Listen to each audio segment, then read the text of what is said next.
শিপ্রা, ও শিপ্রা, শুনতে পাচ্ছ? মাথাটা তোলো, ওষুধটা খেয়ে নাও। ও শিপ্রা। কাঁপা কাঁপা গলায় ডেকেই যাচ্ছেন সমরবাবু। কাল থেকে ঠায় বসে আছে শিপ্রার মাথার কাছে। শিপ্রা মানে ওনার বউ, 60 বছরের পুরনো বউ। ওনার কাল অবধিও কথা বলছিল, কিন্তু আজ সকাল থেকে ডাকলে ও ছাড়া কিচ্ছুটি বলছেন না। চোখ দুটো বুজে রেখেছেন। হাসপাতাল থেকে বলেছিল বাড়াবাড়ি যখন একজন থাকতে পারবেন। একজনই তো আছে, শিপ্রার সমর। ছেলে মেয়ে সবাই ভিজিটিং আওয়ার্সে এসে ভিড় করে, কিন্তু বাকি সময়টা ওই সমরই সম্বল। ও শিপ্রা, খোলো না চোখ, ওষুধটা খাও, না হলে উঠে দাঁড়াবে কি করে? বাড়ি কিভাবে নিয়ে যাব তোমায়? কথাগুলো বলতে গিয়ে গলা কেঁপে যাচ্ছে বারবার সমরের। ভিড় কেটে গেলে বাকিটা সময় তো একসাথেই থাকতে চেয়েছিলেন উনি, কিন্তু শিপ্রার সমর কোথায়? ছেলে মেয়ের খাওয়া, পড়াশোনা, নাম যশ শেষে যখন একটু ফুসরত পাওয়া গেল, বৌমা মালবিকা এসে কোলে তুলে দিল ফুটফুটে নাতিকে। যেন এটুকুই মা হিসেবে ওর দায়িত্ব ছিল। যথেষ্ট সচ্ছল পরিবার সমরের, না করলেও হতো চাকরিটা মালবিকার, কিন্তু কে বলবে আর কে শুনবে? একজনকে দায়িত্ব দিয়ে এনেছিল মালবিকা ছেলের দেখাশোনা করার জন্য, কিন্তু ঠাকুমা কি করে পারেন নাতিকে বাইরের লোকের হাতে তুলে দিতে? তাই তো অসময়েও এত পরিশ্রম। বয়সের তুলনায় সত্যি বেশি বয়স্ক লাগে শিপ্রাকে এখন। কত বলতেন সমর, নিজেকে একটু সাজিয়ে গুছিয়ে রাখো, তোমাকে নিয়ে তো বাইরে বেরোনো যাবে না আর। সমর বোঝেননি সাজগোজটা ওনার ওপরে নয়, ভেতর থেকে দরকার ছিল। এত খাটুনি, সমানুপাতিক পুষ্টিটা তো দরকার। সংসার, ছেলে মেয়ে সব সামলে ক্লান্ত শরীরে রাতে দুটো মুড়ি খেয়েই শুয়ে পড়ত শিপ্রা। সমরের চোখে সেসব পড়লেও নজরে পড়েনি, আর নজরে যখন পড়েছে ততদিন পুষ্টি গ্রহণ করার ক্ষমতা হারিয়েছে শিপ্রার শরীর। অনেক বুঝিয়েছেন সমর। শিপ্রা, মুখ খোলো, মালবিকাকে বলো যে তুমি আর টানতে পারছো না। সেটাও পারেনি শিপ্রা। বেশি বললে বলতো, বলতে পারলে তো কত লোককে কত কিছু বলতাম। কত লোকের মধ্যে যে সমরও আছে সেটা সেদিন সত্যিই বোঝেননি সমর। সত্যিই তো নিশ্চিন্তে অফিস করেছে, বন্ধুদের তাসের আড্ডায় সময় কাটিয়েছে, সাহিত্য চর্চা করেছে। খালি চোখে তো শিপ্রাকে সুন্দর পরিপাটিই লাগতো।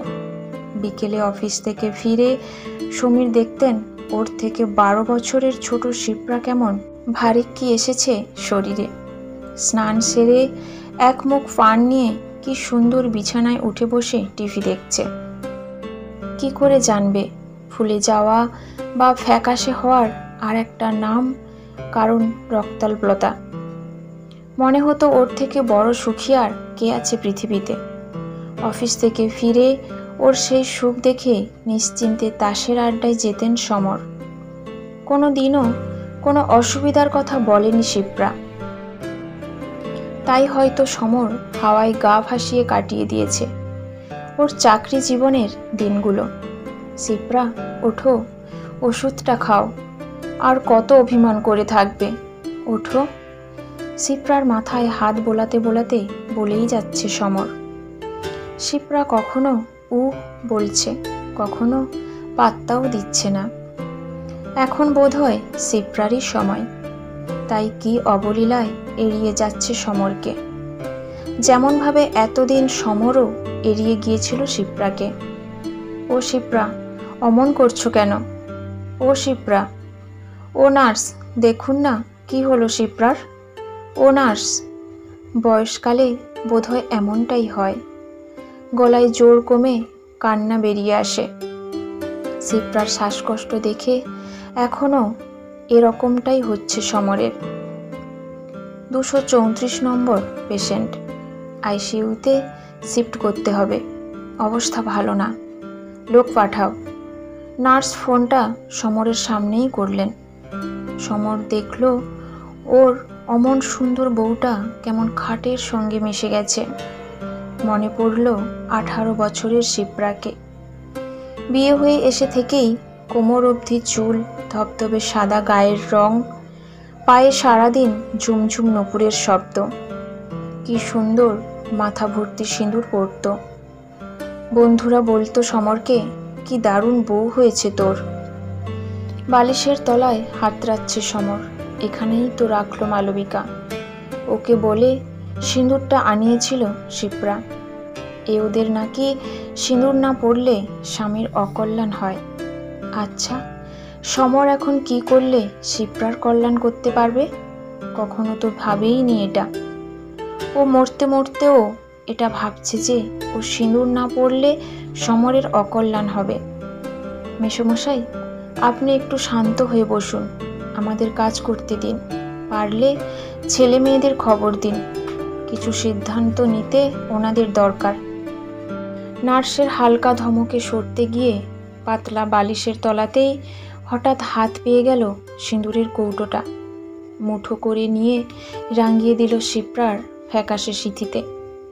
ভাঙা গলাতেই বলল, তুমি না ফিরলে আমার অকল্যাণ হবে না, তাই আমার কল্যাণে এটা তোমায় পরালাম। আধ বোঝা অবস্থায় শিপ্রার চোখ দুটো খুলল একবার। মুহূর্তটাই যে অমন, যে কোনো মেয়েরই একদম হৃদয়ে গিয়ে ধরা দেয়। শিপ্রাকে নিয়ে চলে গেল ওরা। দাঁড়িয়ে দেখছে সমর। কি সাংঘাতিক একা লাগছে। মনে হচ্ছে একটা হাত চলে গেল। অথচ ছেলে মেয়ে হয়ে যাওয়ার পর খুব টান ছিল না দুজনের। একটু ছাড়ো ছাড়োই থাকতো দুজনে। পাশের টুলটায় বসে পড়ল সমর। কত স্মৃতি মনে পড়ছে। টুকটুকে বউ, খুনসুটি, ছেলেকে কোলে নিতে পারত না শিপ্রা। সমরের মাথায় কত সুন্দর তেল মালিশ করে দিত। তারপর প্রথম পাবদা মাছের ঝোল, সব মাছ এমন ভেজেছে যে সেগুলো ঝোলে পড়েও শিরদাঁড়া সোজা করেছিল সেদিন। মাছগুলোর কথা মনে পড়তেই হেসে ফেলল সমর। সাথে দুফোঁটা জলও বেয়ে এলো গালে। স্মৃতির সাথে দুঃখগুলো পিলপিল করে আসছে আজ।